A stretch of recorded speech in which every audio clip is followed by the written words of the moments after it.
Vous êtes toujours, si vous ne le savez pas, je vous l'apprends, sur Radio Souport, la station des rapins, sans foi, sans loi et sans courbette.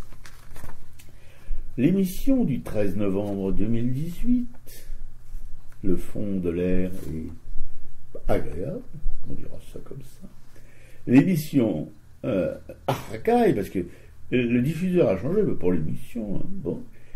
Et c'est de Gustave Moreau et de l'abstraction que nous allons aujourd'hui parler dans le poste. Voilà, en fait c'est intéressant, ça nous a permis de se pencher un peu effectivement sur ce concept d'abstraction. Enfin, moi en tout cas, je suis allée à la bibliothèque et j'ai trouvé un bouquin de Georges Roch, Qu'est-ce que l'art abstrait? C'est un bouquin qui est sorti à Folio Essai, je crois qu'il coûte 13 €. Donc j'ai commencé à le lire. Bon, autant dire qu'en une petite semaine, j'ai pas eu le temps de lire le livre dans son ensemble, mais déjà je me suis attachée à la aux premières pages. Et en fait, c'est passionnant justement pour essayer de remonter dans le temps sur cette idée abstraction. Comment sont apparus ces termes d'art abstrait? Et quand on a vu cette exposition, Robert en fait était fou de joie parce que quand il a vu qu'on rapprochait Gustave Moreau de l'abstraction, il m'a dit voilà, moi c'est mon truc depuis longtemps, donc ça c'est super, il faut qu'on voit cette exposition et qu'on puisse discuter de tout ça. Donc là, moi je vais juste commencer par lire quelques morceaux des premiers chapitres, hein. C'est pour voir comment on tombe dans cette abstraction, quoi. Donc, qu'est-ce que l'art abstrait? Qu'est-ce que l'abstraction? S'agit-il de deux termes interchangeables? Et la non-figuration? Est-ce un autre mot encore pour désigner la même chose?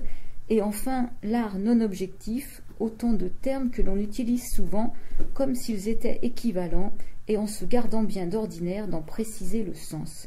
Mais quand bien même le voudrait-on, on se heurterait à des difficultés considérables car le sens de ces termes, surtout les trois premiers, a changé, et de plus ces changements sont directement liés à l'histoire de l'art abstrait.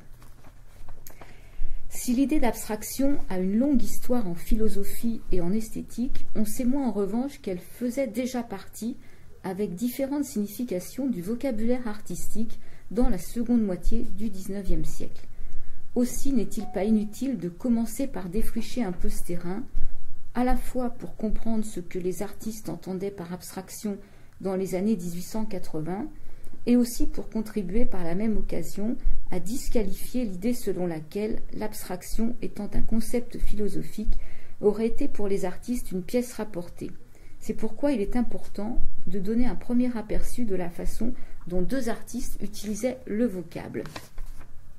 Commençons par Van Gogh.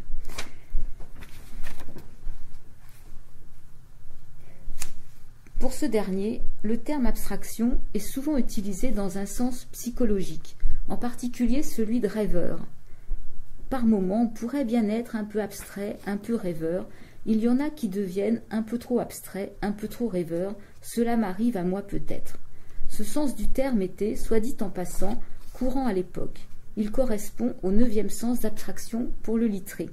Or, il est intéressant de remarquer ici que Van Gogh s'identifie à celui qu'il appelle plus loin dans la même lettre l'homme abstrait et dont il défend les vertus en le distinguant du fainéant.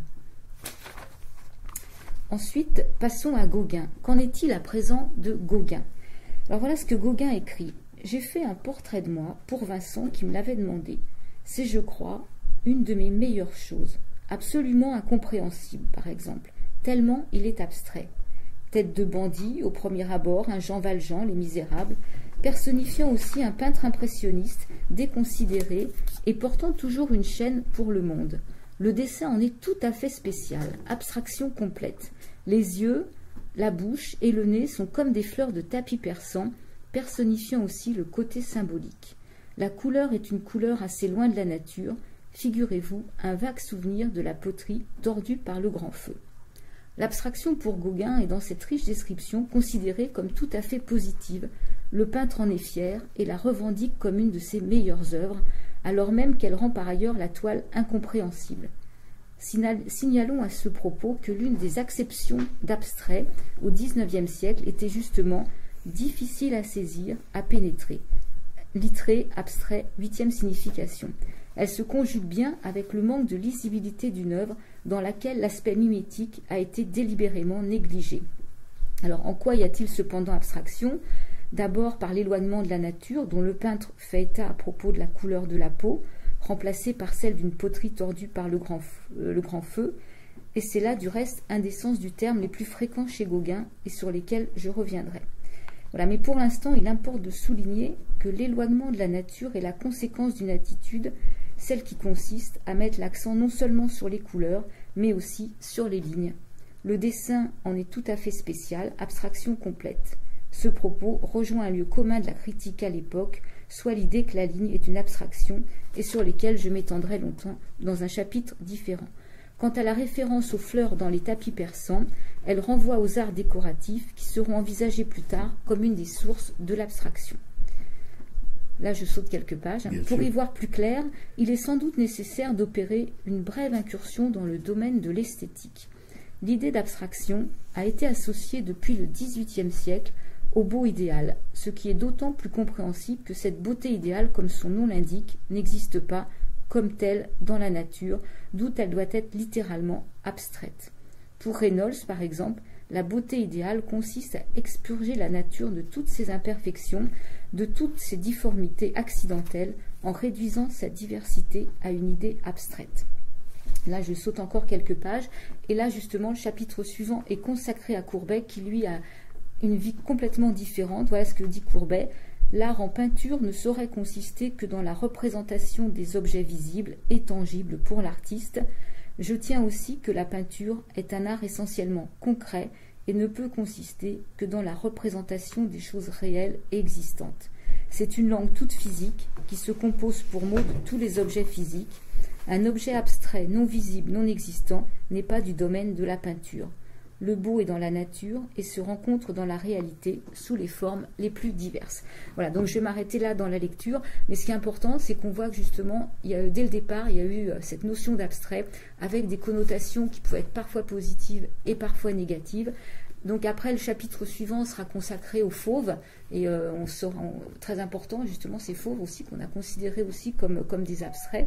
Et après, on parlera du cubisme avec des extraits d'Apollinaire, de Picabia. On va parler de la peinture de Kandinsky, qui est Kandinsky considéré comme le pionnier de l'art abstrait, alors qu'en fait, quand nous sommes allés au Petit Palais ou au Grand Palais, sur l'exposition Kupka, on a vu que Kupka, en fait, était lui le pionnier de l'abstraction, là, avec cette grande exposition.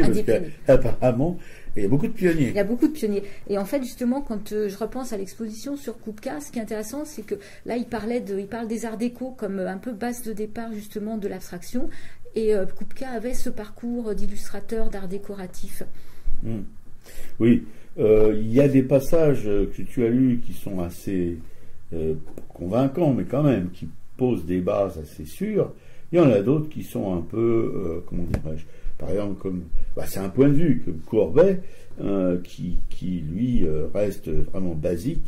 Je pense que c'est pas très, comment dirais-je, dire très intelligent, mais parce que l'art, c'est pas figé, l'art, c'est pas dans des concepts, l'art figuratif, un arbre, on fait un arbre, un pot de fleurs, on fait un pot de fleurs, non. Si tu veux, si on se limite à ça, on a toute une grande période de l'art moderne, Matisse et compagnie, qui disparaissent complètement des écrans radars. Voilà. Ouais. Non, mais justement, c'était la mise en opposition. Oui, c'est pour ça que c'était intéressant qu'il y ait ce paragraphe, ce chapitre consacré à Courbet. Lui dit qu'effectivement, le beau n'est pas un idéal que l'on doit abstraire de la nature, parce qu'il est déjà dans la nature, quoi. Et là, dans les premières pages, en fait, c'était intéressant. C'est pareil, c'est ce que Matisse va reprendre, que on peut pas parler d'une œuvre sans la contextualiser, en fait, dans son époque. Bien sûr. Dans son époque, et puis aussi, oui, dans son époque. Restons-en là, parce que après, on va être un peu perdu. Ce sera difficile, quand on n'a pas mis des petits cailloux blancs sur notre itinéraire, de revenir pour expliquer les choses. Mais en tout cas, à la fin de ces premières pages, de la moitié du bouquin, il y a tout un petit tableau récapitulatif sur justement comment l'art abstrait était compris en fonction des époques. Alors, l'auteur précise bien de surtout pas aller lire ce tableau sans avoir lu les pages, parce qu'effectivement c'est ardu et on ne voit pas du tout à quoi se repérer, quoi. Moi, ce que j'aime bien aussi, quand Van Gogh parle d'abstraction, lui, donc, il fait cette notion, il se voit rêveur et songeur, Et justement, le titre de l'exposition de Gustave Moreau, c'est Vers le songe et l'abstrait. Oui, tout à fait.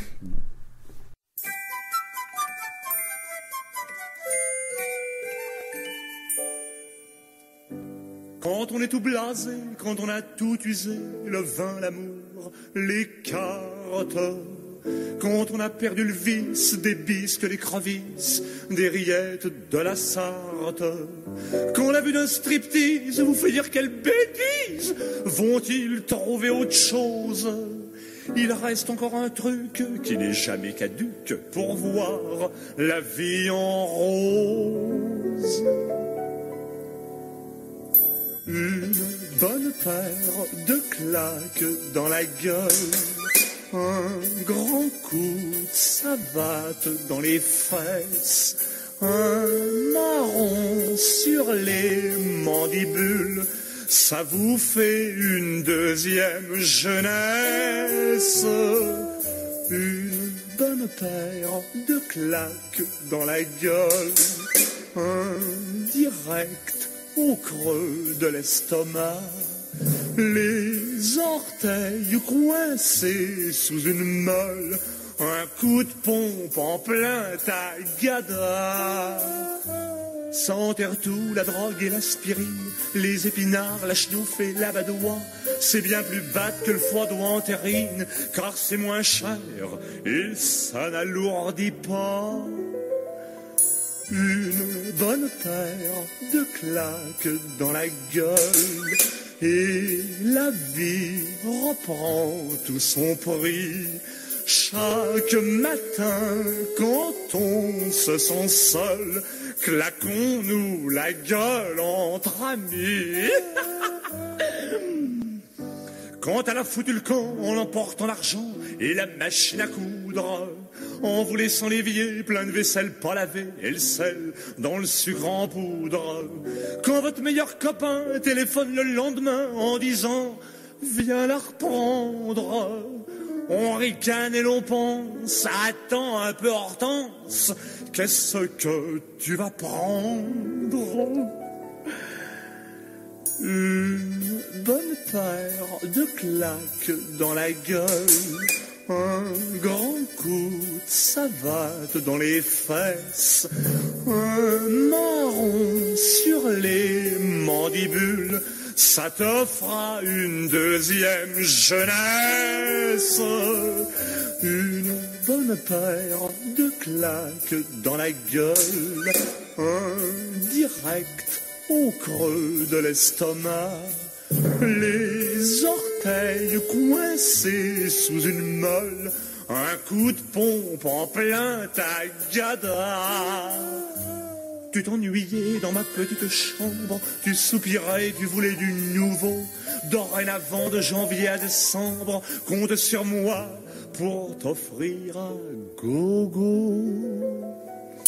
Une bonne paire de claques dans la gueule, et ça me consolera, ma chérie, des soirées où tu manœuvrais le rouleau à pâtisserie. Tu t'en souviens du rouleau à pâtisserie? Eh ben tiens l'eau est vilaine, toi qui as abusé de mon cœur.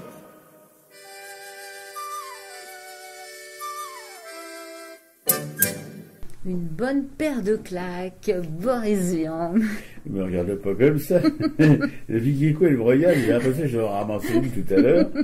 Vous êtes sur Radio Soupante, les potes, vous savez ça, Radio Soupante, la Radio Soupante, quoi. La station des rapins, sans foi, sans loi et sans courbette. 13 novembre 2018, le beau ciel sur Paris, sur la banlieue et sur la forêt. L'émission à Racaille, qui est consacrée aujourd'hui à Gustave Moreau et l'abstraction. Et c'est pas une mince affaire, ma camarade nous en a déjà dit, il est bien bonne, elle a assez fouillé ses extraits, hein, ça me laisse un peu panzouin, parce que ce titre du catalogue de l'exposition des œuvres abstraites de Gustave Moreau, qui sont pour la plupart des pochades, ou des aquarelles, puis d'autres, moins définissables, plus énigmatiques, étranges, mystérieuses, qui décontenancent, qui égarent, qui ratatinent les certitudes. Nous avons vu et vécu tout ça en déambulant devant les cimaises surchargées du musée. Oui, parce que c'est comme au XIXe siècle, hein, c'est sur les unes sur les autres. Il n'y a pas vraiment une recherche pour isoler les œuvres, pour qu'on puisse les contempler d'une manière un peu plus... Voilà. Pas du tout. Qui assomme d'ailleurs, tant leur contemplation prend la tête et ne la lâche plus durant toute cette déambulation. Et au retour aussi, malgré une halte couscous au café salé de Montreuil-sous-Bois, que je vous recommande en passant par là ou en vous détournant de vos itinéraires habituels. Il faut un peu casser ses habitudes de temps en temps. Mais au lieu de nous empêcher de baffrer la semoule arrosée de légumes et assaisonnée d'une bonne cuillère de harissa, quelques merguez et brochettes d'agneau pour faire glisser le tout, le souvenir des images accrochées semble stimuler notre appétit pour ce plat exotique. Incroyable, non? Surtout après ce qu'elle vient de raconter ma camarade Piquet-Cou. Quelques outils du peintre, pinceau, palette, godet, pigments, tubes et boîtes d'aquarelle dans une vitrine, et on peut s'y croire, encore mieux, encore plus. L'étrangeté de ces immenses toiles symbolistes qui côtoient les petites pochades, annonçant une abstraction balbutiante, si on ne veut pas se mouiller et la peur de passer pour un demeuré, on glisse. Pour ma part, j'aime bien l'eau. Alors je n'ai aucune peine à plonger et à affirmer que j'ai devant moi la naissance de ce qui deviendra l'abstraction. Et les surréalistes ne s'y sont pas trompés, qui ont crié « Au génie !» d'un peintre totalement occulté par ceux qui se prennent pour l'intelligentsia parisienne. Plus de 50 années de relégation dans les placards de l'histoire de l'art, qui pouvait faire peur au cul pincé de la culture officielle, qui fait et défait, sans état d'âme, ce qu'elle ne comprend pas ou qui la dépasse. Car aujourd'hui encore, ces petits messieurs de l'Académie se tâchent l'entrejambe et ne savent toujours pas si on doit en causer, si on doit le statufier ou encore l'oublier. Pas s'ils sont trop cons pour comprendre l'œuvre de cet immense artiste. Je dirais plutôt parce qu'ils sont trop cons pour comprendre l'œuvre de cet immense artiste. Voilà.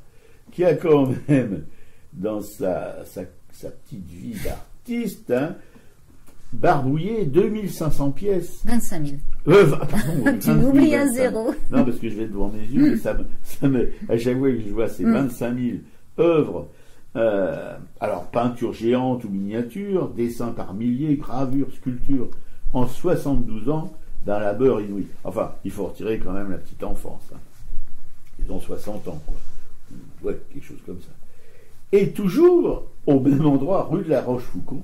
Voilà, la même adresse. Hein, c'est papa et maman qui lui avaient offert cet appartement il a transformé 2 étages en atelier, sans commande de l'État, mais seulement de collectionneurs privés.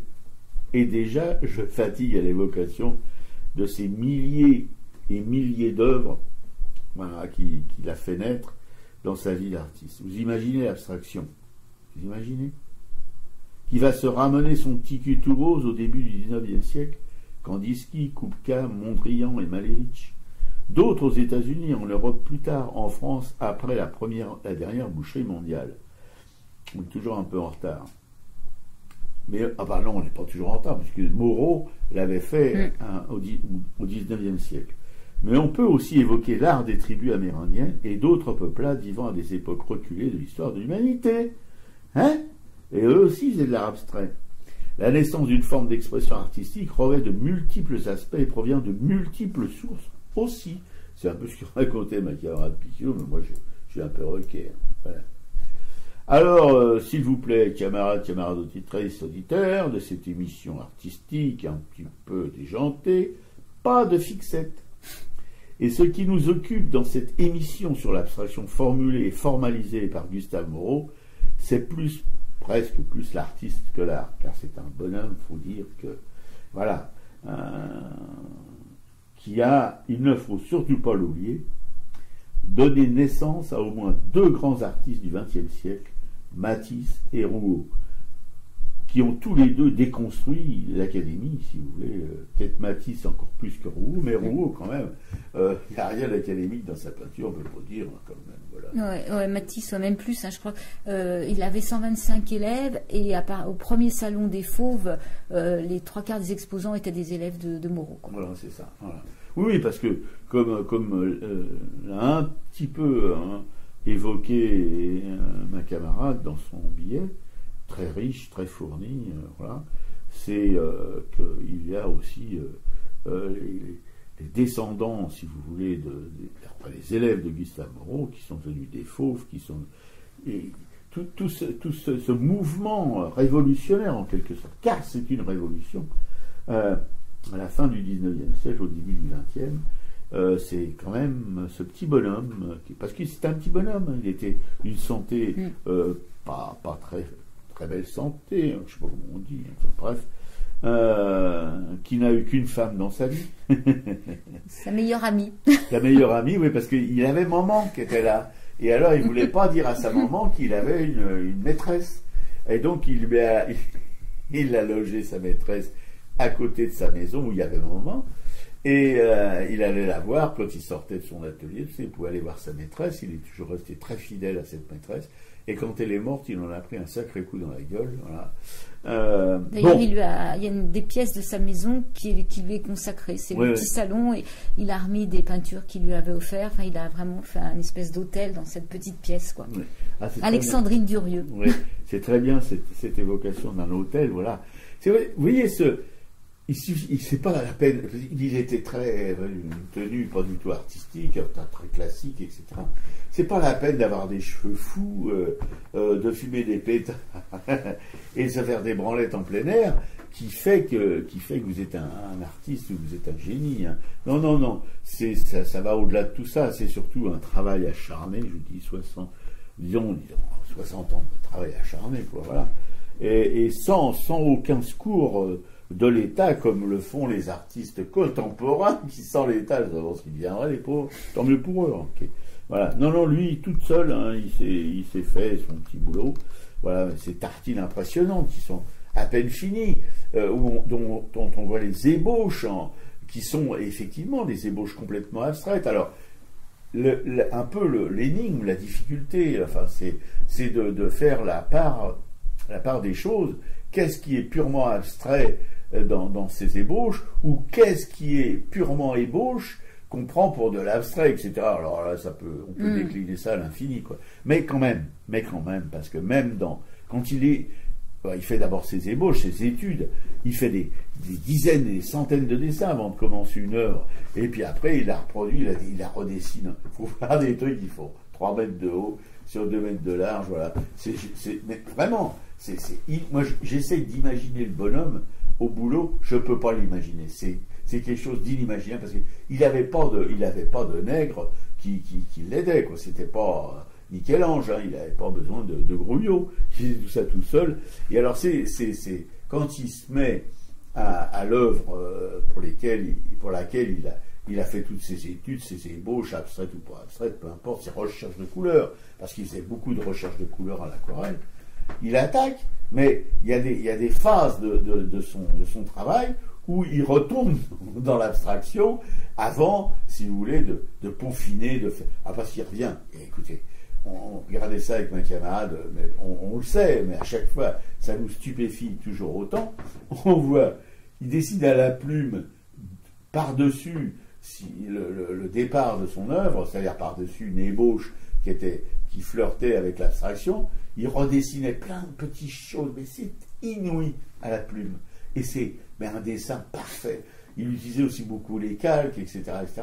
Et puis après, ces petits dessins à la plume, il mettait de la couleur. Voilà. Mais c'est un travail.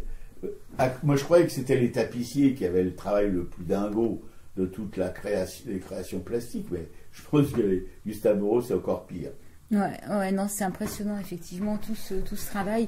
Et là, les 3/4 des tableaux qui sont exposés, justement, pour nous faire penser à cet art abstrait, en fait, n'avait pratiquement jamais été exposé, en tout cas. Et même Gustave Moreau, lui, ne pensait pas abstraction. En fait, il a toujours gardé un grand mystère sur ses peintures, que ce soit les esquisses ou les ébauches. Enfin, voilà, il faisait pas de commentaires. Donc, il n'aurait jamais dit, voilà, je suis dans l'abstraction ou j'y suis pas.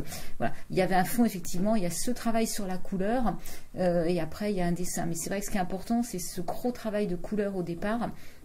D'ailleurs, c'est pas surprenant que ces élèves aient participé, soient devenus des fauves dans une première partie de leur des grands vie. Coloristes. Voilà, des grands coloristes, parce que c'est ça qui les amenait. Et en fait, probablement qu'il y avait aussi peut-être ils interchangeaient aussi leur connaissance, leur vision, parce que Moreau voyait le travail de ses élèves et voilà, ça devait fourmiller d'énergie tout ça. Tout à fait, oui, parce que surtout qu'il encourageait. Il voulait pas être le professeur qui leur imposait un style, etc. Au contraire, non, il voulait absolument les libérer, déverrouiller tout ce qui les verrouillait, quoi, toutes les idées reçues, tout l'académisme qui hantait, si vous voulez, l'esprit des jeunes artistes, voilà, parce qu'ils étaient dans ce milieu, parce qu'ils sortaient pas non plus de milieu prolo, hein, ils sortaient de milieu bourgeois conventionnel, etc., etc. Plus bourgeois, plus conventionnel que la bourgeoisie, ça peut pas exister. Voilà. Non, c'est... Mais quand même, quand on regarde ces pochades, alors c'est sur une espèce de support en quadrilatère, là, et derrière, sur les côtés et devant, on a ces immenses... Pas devant, parce que devant c'est la baie vitrée, mais sur le côté droit et derrière, on a ces immenses... peinture ébauchée, pas tout à fait finie ou en cours de finition. Et alors, c'est là qu'on devient un peu marteau, quoi, parce que pour arriver à comprendre simplement la démarche, savoir si c'est intentionnel, si ça ne l'est pas, quel rapport avec les œuvres finies, etc., c'est quand même, quand on sort de là-dedans, normalement, on devrait marcher sur les genoux. Mais voilà, nous, je dis, Couscous, c'était excellent ce jour-là aussi. Ouais. Alors Moreau, on ne l'a pas précisé pour le situer quand même dans la chronologie. Sa date de naissance, c'est 1826 et il est mort en 1895. Hein, donc il a vécu au 19e siècle Pimpeau. Il n'a pas dépassé la barre des 1900. Voilà. Dans ses élèves, hein, on a cité Matisse et Rouault, on peut citer Marquet, Albert Marquet, Manguin, Edgar Maxence, enfin, voilà. Il y en a beaucoup, parce qu'il y en avait 125 ou moins. Et ce que ZF précise, c'est qu'effectivement, Moreau voulait vraiment les connaître personnellement. Il n'était pas là à les prendre de haut. Il n'était pas un magistère. Et tout ce travail sur l'abstraction, en fait, ça aurait pu passer un peu à l'as. C'est dans les années 60, en fait, qu'on a commencé à retravailler là-dessus. C'est-à-dire, est-ce que Moreau était abstrait et même les gens qui ont monté cette exposition, qui sont ils sont tous des scientifiques, etc., qui travaillent sur l'œuvre de Moreau. Ils ne savent pas vraiment ce qu'ils peuvent affirmer. Voilà. Ils proposent des, si vous voulez, le résultat de leur recherche, mais sans rien affirmer. Ça reste encore aujourd'hui en débat. Mais il y a des artistes américains comme Jenkins qui lui, étaient persuadés que Moreau, c'était ça l'abstraction. Voilà. Oui, parce que Moreau, c'est un peintre symboliste. Oui. Donc, en fait, c'est impressionnant, parce qu'effectivement, il a un travail qui est très léché par ailleurs. Donc, cette mise pas en perspective, mais justement en parallèle des deux, c'est vraiment très, très intéressant. Enfin, là, je pense qu'ils ont vraiment eu une très bonne idée de faire cette exposition. Et moi, dans la suite de l'émission, je vous reparlerai d'un peintre dont on a parlé ici, et qui viendra là pour justement conforter cette idée de l'abstraction, justement, en lien avec le figuratif, parce que ce peintre-là, il est vraiment à la charnière, au croisement de ces deux, je sais pas comment on va appeler ça, ces deux écoles, si on veut. Voilà, qui n'est pas complètement abstrait et qui n'est pas complètement figuratif, mais qui peut paraître abstrait ou qui peut paraître figuratif. C'est assez complexe, mais je trouve que on a une chance d'avoir rencontré, si vous voulez, ce peintre qui est mort. Enfin, on a vu ses œuvres, on a vu sa veuve. Voilà, parce que c'est ça, si on met ça à côté de la découverte des recherches abstraites de Moreau, là, on a une espèce de, pas d'explication, mais quand même, une fenêtre grande ouverte sur tous les possibles de l'abstraction.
Le songe d'une nuit d'été de Mendelssohn. Voilà la puissance du travail de Moreau, la puissance de la couleur et la grandeur de ce musée.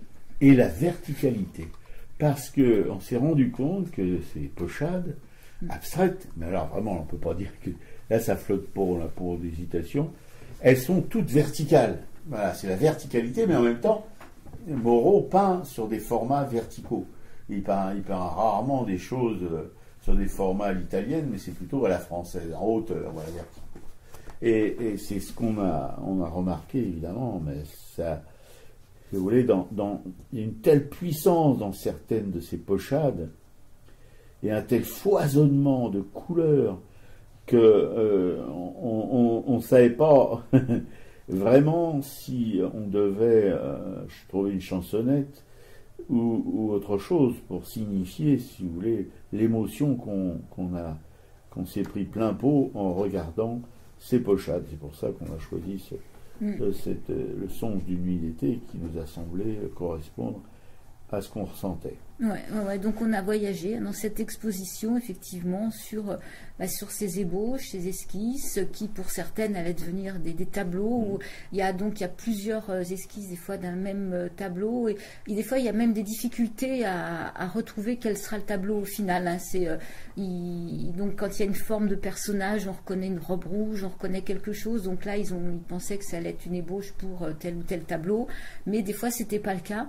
Alors très peu d'ébauches sont signées, donc voilà. Mais celles qui sont signées, on peut imaginer qu'en fait, elles devaient rester en l'état, quoi. Peut-être, ou alors ils signaient que celles qui pouvaient servir à l'élaboration de plus grands formats. Voilà, c'est ça. Alors ça, c'est pour les huiles, parce qu'il y a deux techniques. Il y a l'huile et l'aquarelle, et c'est un grand aquarelliste.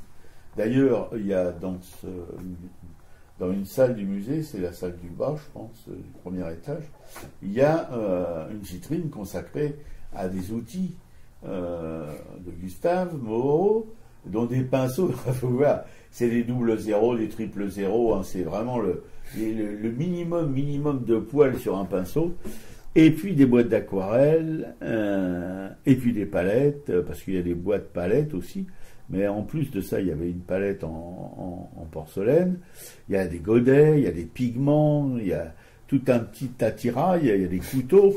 Des petites coquilles de moule. Là, des petites coquilles de moule, ouais, c'est vraiment craquant. Mais moi, je suis très heureux qu'ils aient fait ça, parce que on savait, ils nous l'avaient dit, qu'il y avait dans les réserves tout le matériel du peintre, quoi. Et alors, moi, je disais, mais pourquoi ils ne l'exposent pas? Parce que c'est vrai, c'est important de savoir avec quoi travailler l'artiste. Et là, on voit que, on comprend, parce que ces grandes tartines, en fait, c'est travailler comme des miniatures, voilà.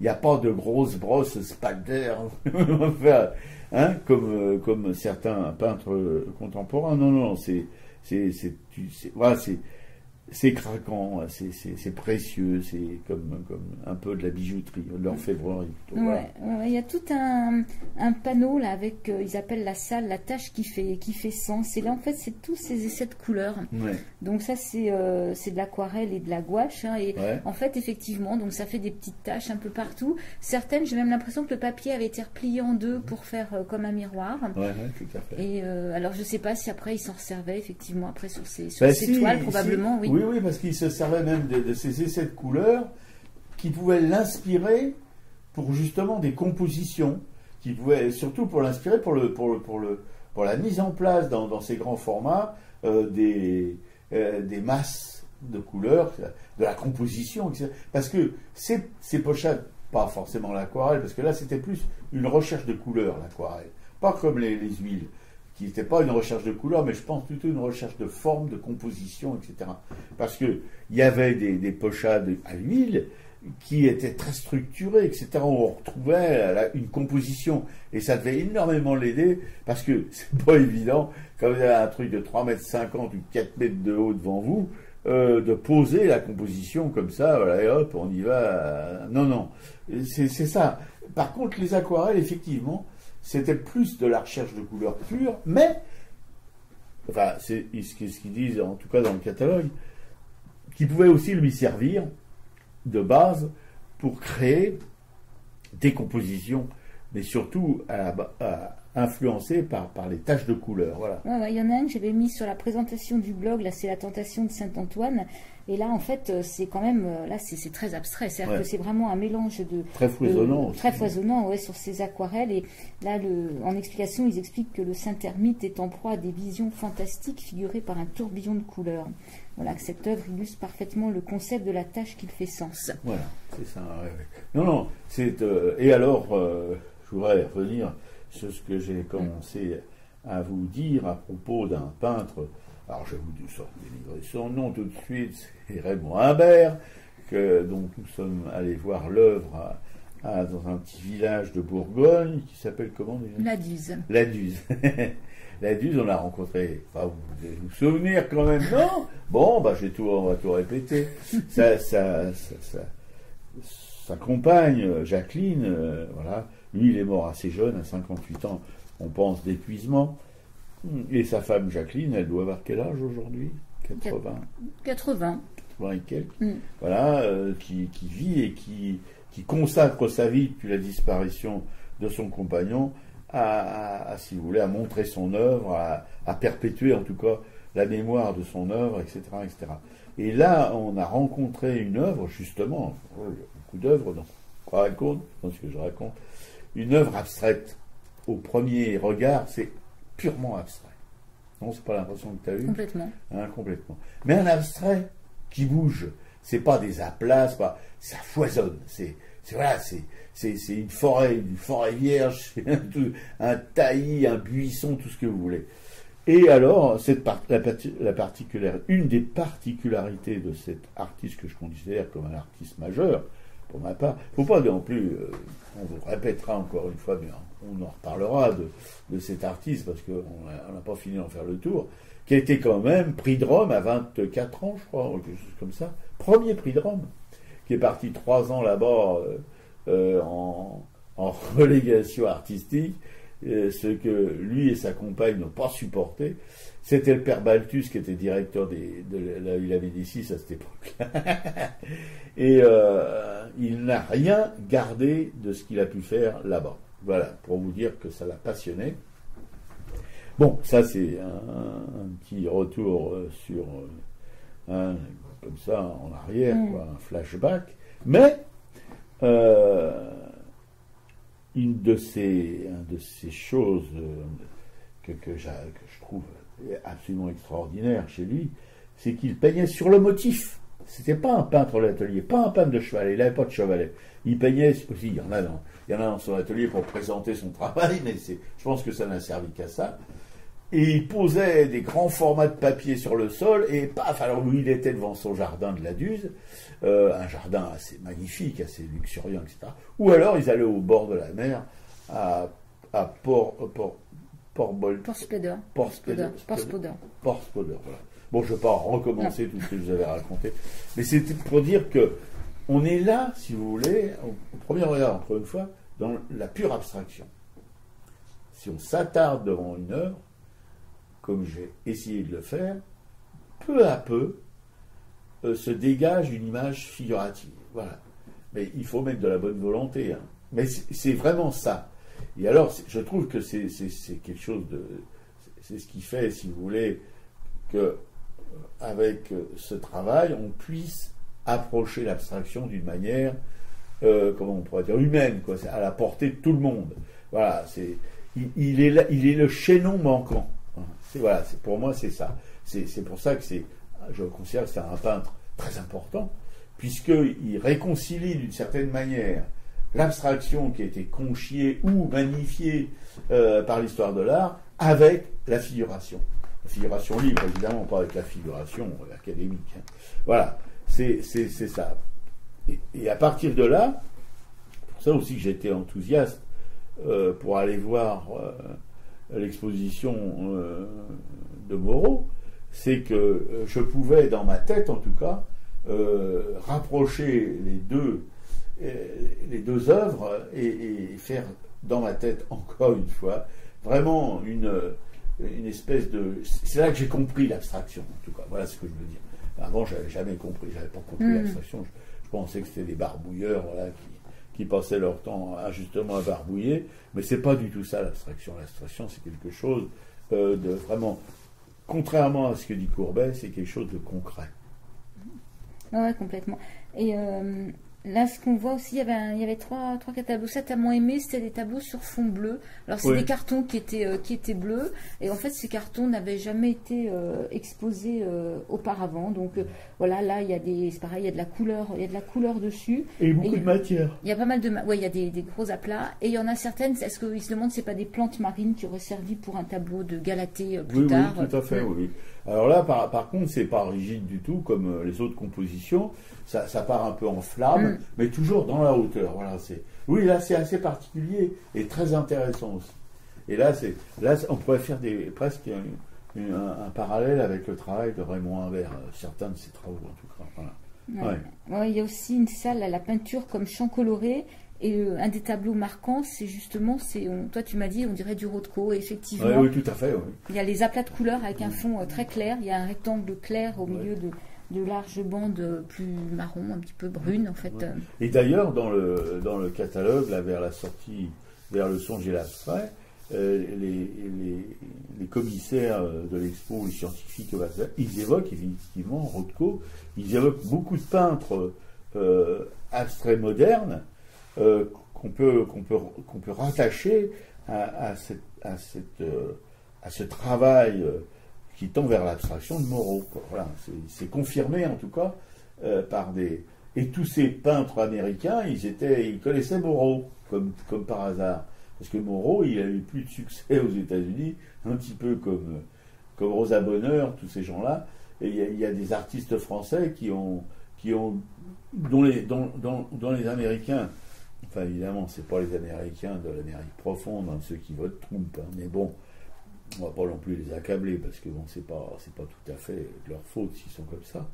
Mais voilà, il y a aux États-Unis vraiment parce que Jenkins, c'est un Américain, il y a Rothko, il y a aussi, comment il s'appelle, Pollock, tous ces gens-là, ils ont subi, en quelque sorte, une sorte d'influence de Gustave Moreau, comme les surréalistes... plus tard en France qui ont fait redécouvrir Gustave Moreau. Ah ouais, sinon il serait resté peut-être avec son musée. Voilà, un musée qui sera empoussiéré. Voilà, Voilà. alors que c'est un lieu, nous on y va dès qu'on peut parce que il est magique ce lieu. Et là il y a un meuble qui n'était pas accessible, moi que j'aime beaucoup, c'est une espèce de bibliothèque avec 4 pans qui s'ouvrent, Ouais. il y a c'est des aquarelles qu'il y a Ouais, dedans. ouais. Et là c'est pareil, les aquarelles sont pratiquement, c'est pratiquement de l'abstrait aussi là, Ouais, dans, oui, ce, tout à fait. dans ce petit meuble, mais il est très joli, il fait peut-être 1,50 m de haut, il a tous ces pans là qui s'ouvrent, enfin c'est un... Ouais, non, c'est... Et alors, la preuve, parce que moi, je me souviens les premières fois chez le musée Gustave Moreau, il n'y avait personne. Et là, ce qui fait beaucoup plaisir, ou qui procure beaucoup de plaisir, il faut que je me mette à parler de petit nègre, c'est... ça fait beaucoup de plaisir. Et là, c'est qu'il y avait plein de jeunes gens, des étudiants en beaux-arts sûrement, qui étaient en train de crebarder là, devant des dessins, devant des calques de Gustave Moreau, parce que c'est pareil, là, sur les murs, sous les baies vitrées, là, il y a des centaines de dessins, de calques, etc. Ah ouais, c'est une mine. Hein. Ça Ah donne ouais, envie, non. effectivement. Moi, à chaque fois, c'est ce que je dis. Si c'était plus près de chez moi, je viendrais dessiner de temps en temps Ah pour oui, s'initier bien au sûr, dessin. moi aussi d'ailleurs. Parce que c'est, en plus, le lieu est paisible. Effectivement, il y a ces grandes baies vitrées. Là, c'est des grandes pièces puisque c'était ces ateliers. Hein. Au début, il y avait quelqu'un qui habitait en bas de la maison. Il y avait, la famille, maman les parents de Moreau n'avaient pas toute la maison. Ils avaient simplement, lui, il avait le dernier étage comme atelier. Ils avaient les étages supérieurs. Puis après, ils ont tout racheté. Ouais. Oui, non, mais c'est ça, comment dire, la magie de ce lieu. Voilà. C'est vrai que moi, j'irais bien aussi plus souvent parce qu'on sent là, enfin, parce qu'il y a aussi ses appartements. C'est Oui. des petites pièces, comme à cette époque-là, parce que c'était difficile à chauffer, donc je suppose que c'est une des raisons. Donc c'est des petites pièces, mais elles sont surchargées. Mais alors, de chez surchargées, d'œuvres, gravures, peintures, des bibelots, des sculptures. C'est dingo, mais ça sent quelque chose. On a des sensations extraordinaires. On change de temps. Voilà, on fait un voyage dans le temps, mais on le fait vraiment physiquement. On voyage dans le temps. Ouais, non, c'est super. Donc, on vous invite à y aller, hein, Oui. à aller visiter cette exposition dès que possible. Enfin bon, elle est un petit peu, elle termine, je crois, au mois de janvier, hein, parce qu'elle vient juste de débuter, donc il y a encore du temps. Elle se termine le 21 janvier. Ouais. Et c'est combien l'entrée déjà ? Je crois que c'est 7 €. 7 €. Voilà l'entrée, et puis il y a ce catalogue vers le songe et l'abstrait qui coûte 29 €. Mais ceux qui veulent se faire plaisir pour la fin de l'année, hein, s'ils ont un peu de thunes, eh ben, ils peuvent l'acheter pour eux ou l'offrir pour des jeunes gens ou des amis qui s'intéressent à l'art. Voilà. Ça serait quand même un bon investissement. En sortant de l'école, nous avons rencontré un grand chemin de fer qui nous a emmenés tout autour de la terre dans un wagon doré. Tout autour de la terre, nous avons rencontré la mer qui se promenait avec tous ces coquillages, ces îles parfumées, et puis ces beaux naufrages et ces saumons fumés. Au-dessus de la mer, nous avons rencontré la lune et les étoiles sur un bateau à voile, partant pour le Japon. Et les 3 mousquetaires des 5 de la main, tournant la manivelle d'un petit sous-marin, plongeant au fond des mers pour chercher des oursins. Revenant sur la terre, nous avons rencontré sur la voie de chemin de fer une maison qui fuyait tout autour de la terre, fuyait tout autour de la mer, fuyait devant l'hiver qui voulait l'attraper. Mais sur notre chemin de fer, on s'est mis à rouler derrière l'hiver, et on l'a écrasé, et la maison s'est arrêtée, et le printemps nous a salués. C'était lui le garde-barrière, puis il nous a bien remerciés. Et toutes les fleurs de la terre soudain se sont mises à pousser à tort et à travers, sur la voie du chemin de fer qui ne voulait plus avancer, de peur de les abîmer. Alors on est revenu à pied, tout autour de la terre, à pied, tout autour de la mer, tout autour du soleil, de la lune et des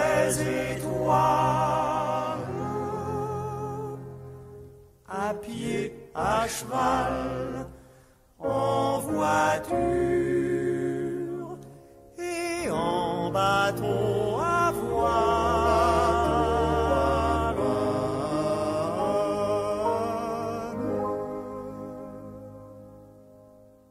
En sortant de l'école, interprété par les frères Jacques. Et vous êtes toujours, je vous l'apprends peut-être, sur Radio Soupant, si vous vous réveillez en sursaut, la Radio Soupant, oui. La station des Rapins. La station des Rapins, merci ma camarade de me rappeler à mon devoir. Parce que je sais pas qui s'est réveillé en sursaut, mais il y en a qui roupillent. Hein. Bon, je recommence. Radio Soupant, la station des Rapins, sans foi, sans loi et sans courbette, 13 novembre 2018, Araka, qui vient de se terminer sur une relation du musée de Gustave Moreau consacrée à l'abstraction. Voilà,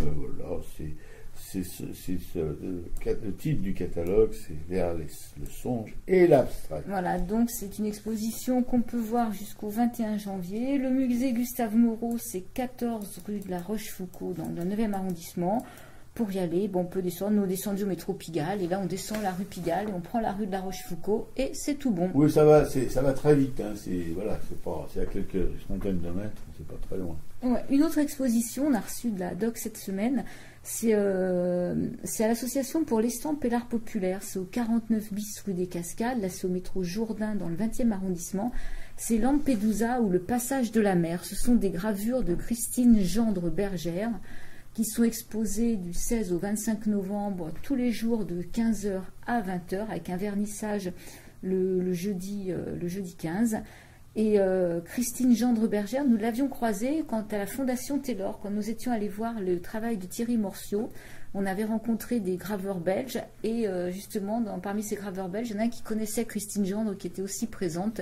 Ils échangeaient leurs appartements. Enfin, donc on avait eu un premier contact et elle nous avait justement parlé qu'elle travaillait sur la migration et sur Lampedusa. Voilà. Donc là aussi, on peut que vous encourager là, à aller visiter cette expo. Voilà, du 16 au 25, nous on ira le vendredi après-midi justement, ouais. Et on va discuter un petit peu avec Christine, on va essayer de ramener un peu de son, un petit entretien avec ouais. Christine Gendre. Ou un petit ou un grand. Ou un grand, soyons généreux. Ouais. Voilà, une autre exposition, alors ça c'est du côté de Grenoble, c'est Robert qui connaît Estelle Jourdain. Non, c'est pas Grenoble, Saint-Martin-d'Hier. C'est à côté, Saint-Martin-d'Hier, c'est à côté de Grenoble. Ah non, Saint-Martin-d'Hier, c'est sur la côte d'Hier. Non, Saint-Martin-d'Hier, c'est du côté de Grenoble. Ah, c'est du côté de Grenoble. C'est pas d'Hier, c'est d'Hier, Saint-Martin-d'Hier. Ah, voilà. D'accord. C'est du 23 novembre au 22 décembre à l'Espace Valais, 14 place de la République. C'est un collectif d'artistes qui expose. Bon, à voir, à regarder sur Internet ce que ça peut être. Oui, voilà, c'est ça. Oui, mais ma camarade ne semble pas emballée, je ne sais pas si vous avez remarqué. J'ai pas été emballée par ce que j'ai vu sur Internet, mais voilà. Bon, oui. Bon, de toute façon, c'est notre goût, mais notre goût n'est pas le goût de tout le monde. Voilà.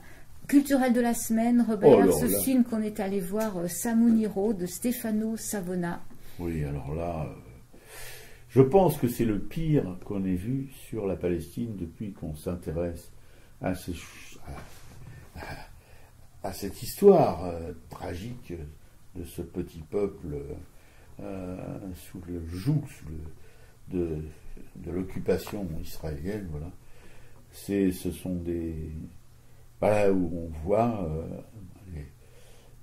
les actes.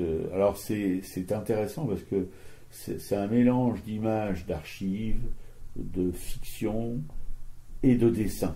Je pense que c'est de la carte à gratter magnifique.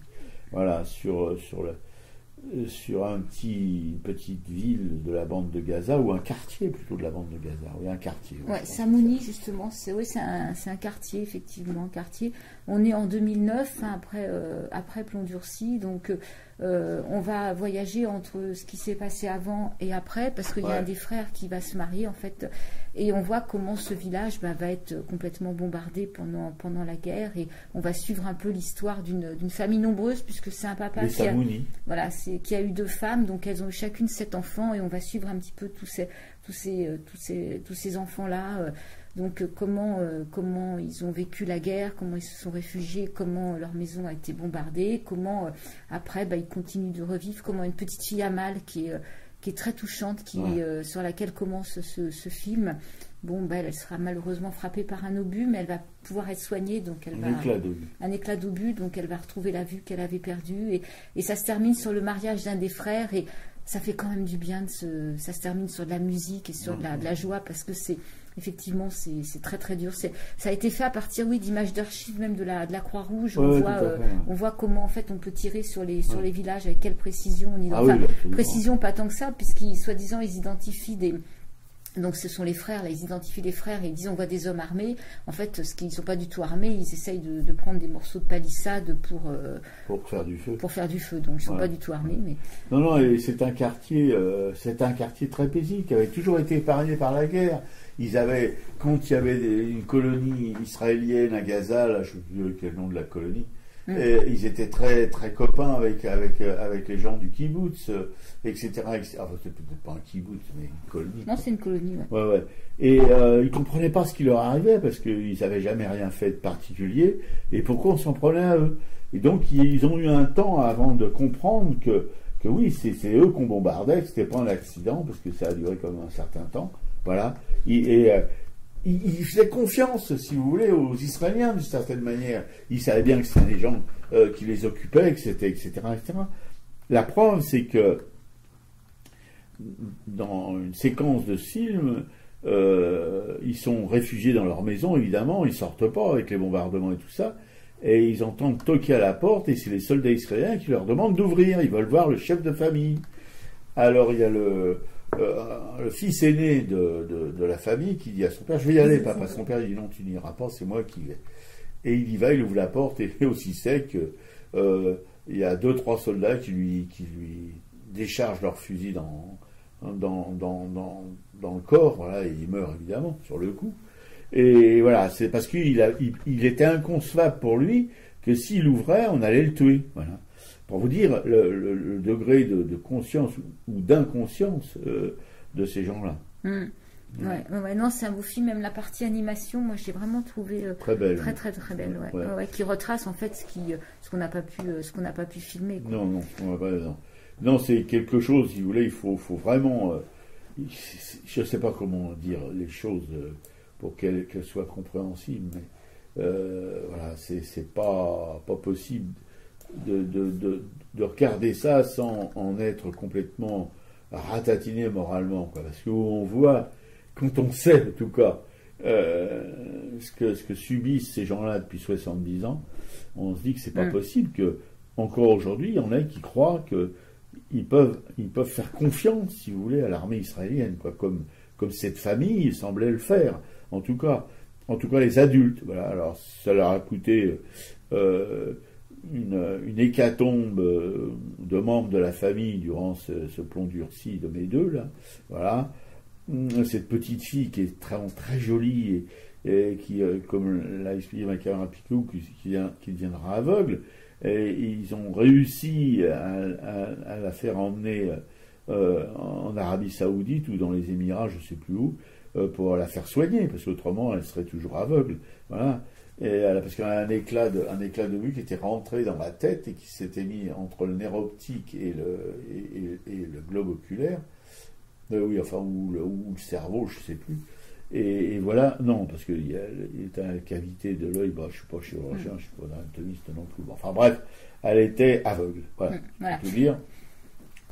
Et elle a été sauvée, vraiment. Mais ces petits-enfants, ils ont la parole aussi. Ils s'expriment. On les voit dans un verger de citronniers, ou d'orangers, ou de je ne sais plus quoi. Enfin, des agrumes, c'était des orangers, je crois.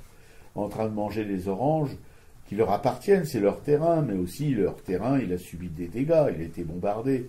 Il y a une partie de leur terre qui est complètement retournée par les obus, etc. Ils ont des oliviers qui ont été aussi...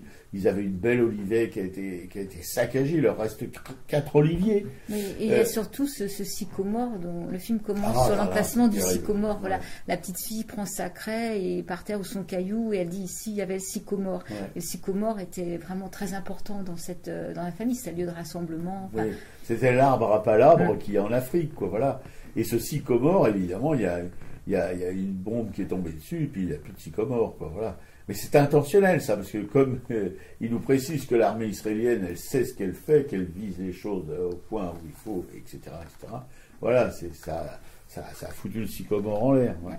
Non, c'est parce que c'est pas un film sur le drame palestinien.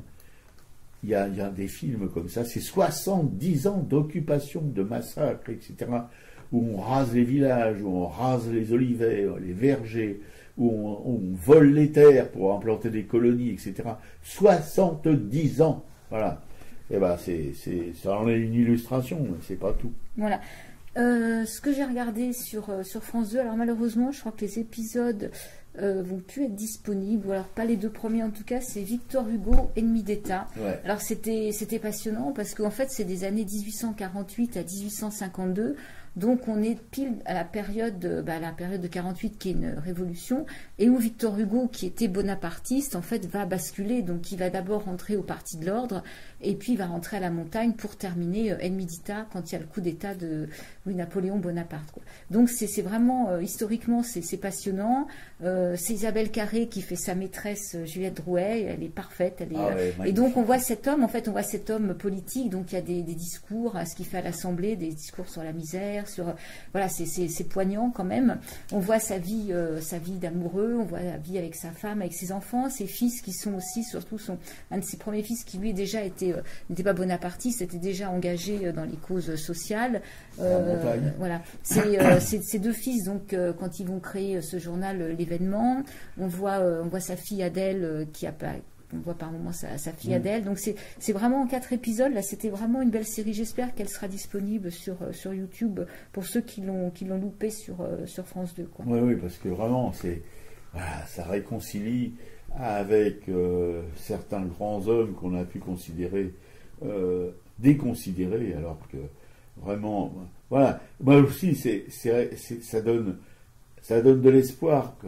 On va rarement de la droite à la gauche, on va plus souvent de la gauche à la droite, comme certains de nos amis libertaires, pour ne pas les nommer, mais là, de voir ce monarchiste qui rejoint la montagne, c'est quand même le grand écart. Voilà, puis qui est obligé de partir en Belgique, il restera 19 ans en Belgique parce qu'il ne peut pas rentrer en France. Non, mais il écrira aussi. Il terminera Les Misérables. En Belgique, c'est déjà quelque chose d'extraordinaire. Ouais. Et en fait, justement, on voit bien que sa conscience, ça bascule quand il va se retrouver devant des soldats, dans les barricades, qui va avoir ces gens, ces ouvriers qui meurent sous ses yeux. Et là, il prend conscience que non, il ne peut plus rester comme ça, simplement un homme politique protégé, qui doit s'engager, en fait. Oui, mais avec Badinguet, là, il les a tous virés. Alors, mais c'est pas 19 ans en Belgique. Si, il est resté 19 ans en Belgique. Il n'a pas régné 19 ans, Badinguet. Ah non, mais Hugo est resté 19 ans en Belgique. Ah ouais Ah d'accord. Bon. Ouais. Voilà, il est resté avec Juliette Drouet qui l'a rejoint. Là, bon, il avait une vie compliquée avec ses maîtresses. Oui, c'est moins qu'on puisse dire. Ouais. Voilà. Alors, le catalogue de l'exposition, je le répète, sur l'œuvre abstraite de Gustave Moreau, c'est aux éditions Somogy, édition d'art, ou au musée. Au musée Gustave Moreau, il y est, c'est là qu'on l'a pris, et qui vous coûtera 29 €. Ouais. Mais c'est une somme d'argent et une somme d'informations très importante. Oui, mais il doit être dans toutes les bonnes librairies qui ont des rayonnages sur l'art. Souvent, il y a des catalogues d'exposition qu'on trouve. Moi, je conseillerais aussi ce petit bouquin quand même de Georges Roch, Qu'est-ce que l'art abstrait à Folio Essai, parce que pour réfléchir à l'abstraction, c'est passionnant. Enfin, moi, je l'ai emprunté à la bibliothèque de Montreuil, donc je ne vais pas le rendre tout de suite, parce que je vais en lire encore un peu, peut-être le prêter à Robert, mais voilà, on peut le trouver facilement. Ouais. Oui, parce que l'abstraction, voilà, c'est vraiment à découvrir, à redécouvrir, mais redécouvrir ce que ça recouvre en quelque sorte. Parce qu'il y a tellement d'idées reçues sur cette comment dire, cette école, si vous voulez, que il faut vraiment faire le point, quoi, voilà. Moi, dans ma tête, ça commence à s'éclaircir un peu, mais enfin bon, je ne vous dirai pas depuis combien de temps que j'ai des troubles là-dessus, mais bon, voilà, ça commence. Mais je pense qu'avec le bouquin de ma camarade, là, ça pourra aider un peu plus. Et je vous rappelle que Radio Soupente est la station des Rapins sans foi, sans voix et sans courbette, qui émet depuis un garni et diffuse sur Internet à racaille.fr. Voilà, ou sur notre chaîne YouTube. Ou sur notre chaîne YouTube, voilà. On remercie évidemment Claude et André, nos auditeurs de la Nation. Tiens, c'était hier, oui. André buvait un café dans son bistrot préféré. J'ai pas partagé son café. J'étais pressé de rentrer chez moi en revenant de l'exposition, mais en revenant du Père-Lachaise. Voilà. Karine, vous êtes la copine de ma camarade Piquet, qui est une artiste aussi qu'on aime beaucoup, qui habite une banlieue lointaine. La banlieue nord. Voilà. Marie-Christine Béguel, qui habite une Cambrousse lointaine, dans le Gard. Pujot, qui est une graveuse qu'on aime beaucoup aussi.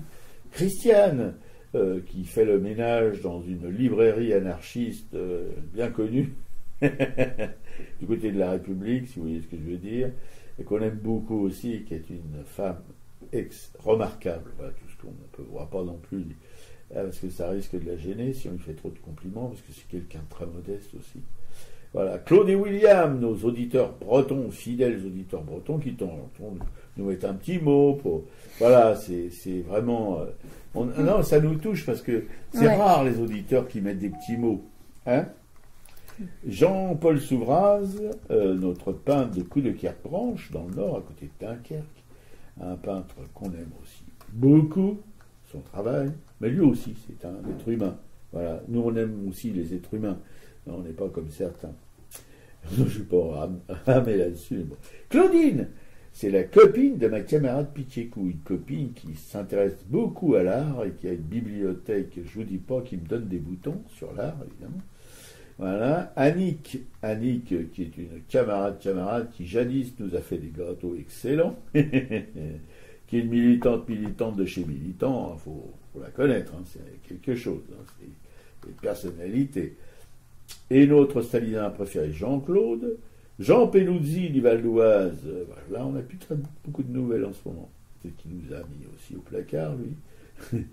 Corinne, une tapissière, mais alors je ne vous dis pas d'ailleurs, j'ai eu le bonheur insigne, immense, d'être le bénéficiaire d'une de ces tapisseries qu'elle m'a offert gracieusement. Je ne savais pas où me mettre quand elle a fait ça d'ailleurs, parce que c'est quand même quelque chose, une tapisserie. C'est pas un truc qu'on fait comme ça en se grattant l'entrejambe. Voilà. Et pardon Corinne, je parle pas de toi là-dedans, c'est comme ça. Hein. Et Joël, notre Arlésienne du Caire, qui est un pote à Corinne, et à Sabine aussi, et Anne-Emmanuel et Frédéric, qui sont aussi des artistes qu'on aime beaucoup. Juliette Planck, une graveuse de chez Graveuse, qui est en relégation à Rochefort-sur-Mer. On te fait un coucou, Juliette, et on aime beaucoup ton travail, comme tu le sais. D'ailleurs, j'ai une gravure de toi devant ma chaise d'ordinateur que je peux contempler tous les jours un petit peu. Voilà, je suis content. C'est ça. Quand on côtoie les œuvres d'art, ça devient des compagnons de route. Oui. Clément, un graveur qu'on appelle Vincent Van Gogh de la gravure, qui grave sur tout ce qui bouge, et puis qui grave pas n'importe quoi. S'il grave sur n'importe quoi, il grave pas n'importe quoi, par contre. C'est d'une puissance. Agnès Dubar, encore une graveuse, alors là, on a une addiction à la gravure, qui est aussi en relégation, elle, par contre, dans l'Ariège. Voilà. Elle a choisi un trou du cul du monde ariégeois pour poser sa presse, voilà, et ses burins et toutes ces choses-là. Bon.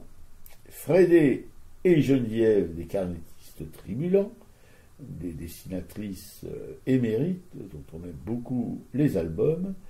Pierre-André Languin, un auditeur évidemment qui ne nous écoute plus parce qu'il a que la radio, alors il ne peut pas nous écouter, mais nous on pense quand même à lui, s'il y a des gens qui le connaissent, ils peuvent lui dire. Thierry Morciot, un graveur belge dont on adore le travail, eux aussi un être humain.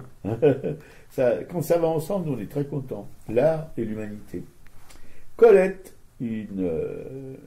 aussi une belle personne, la compagne d'Odon, qui nous a quittés il n'y a pas très longtemps, c'est l'année dernière. Ouais. un peintre aussi, une qualité remarquable, voilà, quelqu'un qui certainement laissera une trace dans l'histoire de l'art. Liliane et Laurence, deux sœurs, qui écrivent sous le pseudo de Claude Isner des polars et dont l'une est bouquiniste sur les quais de Seine, voilà. Le quai de Montebello, c'est ça, hein, juste en face, de l'autre côté de la Seine, bah oui, le quai de Montebello, et en face eux, ils ont la Notre-Dame, la truc de Victor Hugo, la Esmeralda, c'est pas Victor Hugo, si c'est Victor Hugo, bah oui, bah dis donc, je suis vachement... T'as des lettres, hein. Oh bah je suis cultivé, moi. Michel Pelloual, un peintre aussi qu'on aime beaucoup, c'est mon voisin du dessus, voilà, qu'on a reçu aussi à la radio. Marie-Christine Perronnet, militante. Perrondet, pardon, je l'ai écrit pourtant Perrondet sur mon truc. Et Christophe, aussi un syndicaliste, et des syndicalismes, alors que je vous dis pas les syndicalistes, c'est quelque chose. Marie-France, qui est une militante de... Comment c'est son organisation? L'association France-Palestine Solidarité. L'association France-Palestine Solidarité aussi, bah, comme un peu comme... pas qu'un peu même, c'est aussi Ali qui est cette association. Et notre rousse flamboyante, je vous en dis pas plus. Elle se reconnaîtra. Elle se reconnaîtra, c'est pour elle qu'on le dit d'ailleurs. L'émission donc est à l'écoute sur notre blog aracaille.fr à partir de demain à 11h. Voilà, mardi 13 novembre, 11h. Non, pas à partir de demain. Si, ça va, parce qu'on enregistre. On va tout vous avouer, parce que bon, il y en a marre de dire des conneries. Ça sert à rien, d'ailleurs, vous n'êtes pas dupes. On sait que vous nous reniflez depuis un moment. Et on va se faire la pause musicale avec Aux armes de Mélismel, et ça sera la fin de l'émission, et on pourra aller se coucher. Et on vous dit à la semaine prochaine, donc avec Christine Gendre pour les estampes de Lampedusa. Voilà. Au revoir à tous et bonne semaine. Oui, bonne semaine. Ça, c'est le moins qu'on puisse vous souhaiter. C'est la lutte finale, un combat d'initiés sont les perdants qui gagnent, nos dames émancipées, les médias sous le roi, mon peuple articulé, d'un pantin au long bras, faut pas venir pleurer. Allons enfants de la patrie, le jour de gloire est terminé entre nous deux.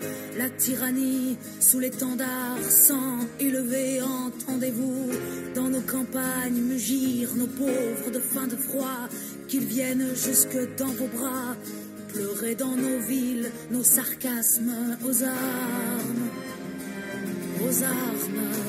etc.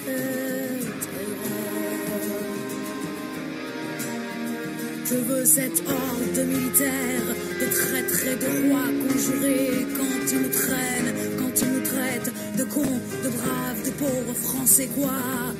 Ces cohortes étrangères feraient la loi dans nos foyers quoi? Nos flics soldats mercenaires alors qu'on est tous étrangers aux armes, etc.